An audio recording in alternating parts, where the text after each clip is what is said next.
தமிழுக்கும் தெலுங்குக்கும் நிறைய தொடர்புகள் உண்டு.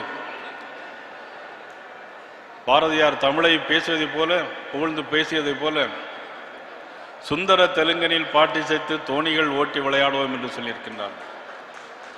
ஆந்திர மாநிலமும் தமிழ் மாநிலமும் கலாச்சாரத்திலும் பண்பாடிலும் ஒருங்கிணைந்த ஒரே கலாச்சாரத்தையும் பண்பாடையும் கொண்டது. அந்நியர்களை எதிர்த்து போராடுவதிலும் ஆந்திர மாநிலமும் தமிழ் மாநிலமும் சேர்ந்தே போராடி இருக்கிறது என்று சொன்னால் ஒரு ஒற்றுமையான விஷயம்தான். ஆக ஆந்திராவில் என்டிஆர், தமிழகத்தில் எம்ஜிஆர். ஆந்திராவில் என்டிஆர், தமிழகத்தில் எம்ஜிஆர். எம்ஜிஆருக்கும் என்டிஆருக்கும் நிறைய தொடர்பு உண்டு.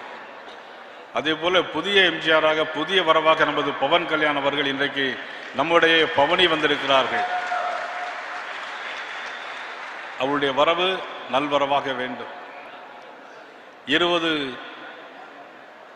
படங்களில் 21 சட்டமன்ற உறுப்பினர்கள், 2 நாடாளுமன்ற உறுப்பினர்கள், 4 அமைச்சர்கள், பாரத பிரதமர் நரேந்திர மோடி அவருடைய அன்பையும் பெற்று இன்றைக்கு நம்முடைய அன்பையும் பெற்று நம்முடைய வந்திருக்கிறார் பவன் கல்யாணி அவர்கள்.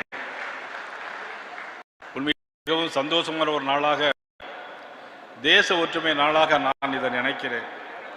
ஒரே நாடு ஒரே தேசம்.